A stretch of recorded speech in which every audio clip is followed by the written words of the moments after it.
Mary सो रही थी। उसे कुछ आवाज सुनाई दी। मैरी ने अपनी आंखें खोली। सामने पीले रंग की रोशनी थी। अचानक एक देवदूत प्रकट हुआ। मैरी ने पूछा, तुम कौन हो? मैं हूँ गैब्रियल, ईश्वर का दूत।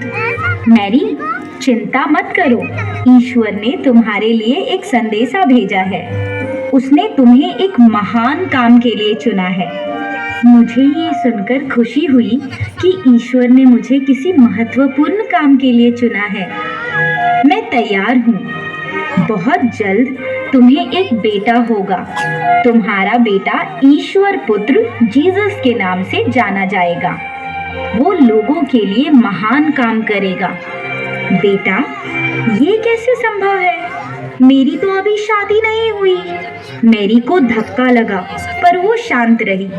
मुझे सम्मानित करने के लिए आभार। देवदूत लुप्त हो गया। अगले दिन उसने जोसेफ को देवदूत और ईश्वर की योजना के बारे में बताया। दोनों ने तुरंत विवाह कर लिया। मैरी गर्भवती हुई।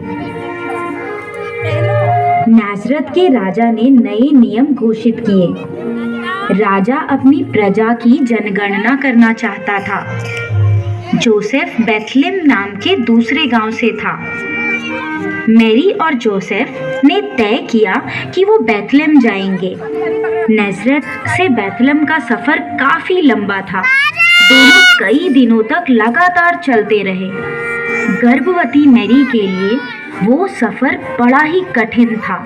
जब वो बेथलेम पहुंचे तब तक काफी अंधेरा हो चुका था।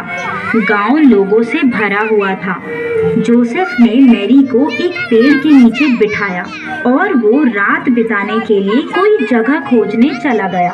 उसने कई दरवाजे खटखटाए, पर उसे कोई भी कमरा नहीं मिला। मैरी का प्रसव करीब आ रहा था। दोनों जगह ढूंढने लगे ताकि मैरी बच्चे को जन्म दे सके। मैरी ने कहा, चिंता मत करो, ईश्वर हमारे साथ है। उन्हें एक खाली तबेला दिखा। दोनों ने वहां आसरा लिया। जोसेफ ने सूखी घास लेकर मैरी के लिए बिस्तर बनाया। बहुत ही सुंदर रात थी। आकाश में तारे चमक रहे थे। जल्द ही मैरी ने सुंदर बालक जीसस को जन्म दिया। मैरी खुश थी। संसार का तारक जीसस धरती पर आ चुका था। जोसेफ ने घास लेकर छोटा सा बिस्तर बनाया। बालक जीसस उस पर आराम से सो रहा था। बेथलेम के पास टीले पर कुछ चरवाहे अपनी भेड़ों के साथ थे। अचानक आकाश में रोशनी चमकी। वो इतनी तीव्र थी कि उन्हें अपनी आंखें बंद करनी पड़ी।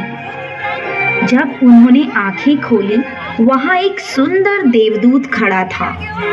देवदूत ने कहा, चिंता मत करो, मैं एक बड़ा समाचार लाया हूँ। आज बेथलेम में एक बच्चे ने जन्म लिया है। एक दिन वो इस संसार का तारक बनेगा। चरवाहे हक्का बक्का हुए, पर उन्होंने सोचा बालक को देख आते हैं।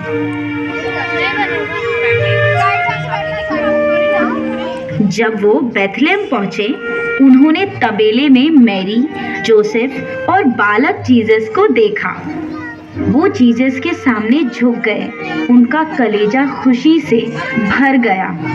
चरवाहे खुश थे क्योंकि उन्हें उनका ईश्वर मिल गया। वो वहां से आनंदित होकर निकले। उन्होंने लोगों को इकट्ठा किया और बाल जीसस के बारे में बताया। इस तरह संसार के तारक जीसस के धरती पर आने की खबर चारों ओर फैल गई।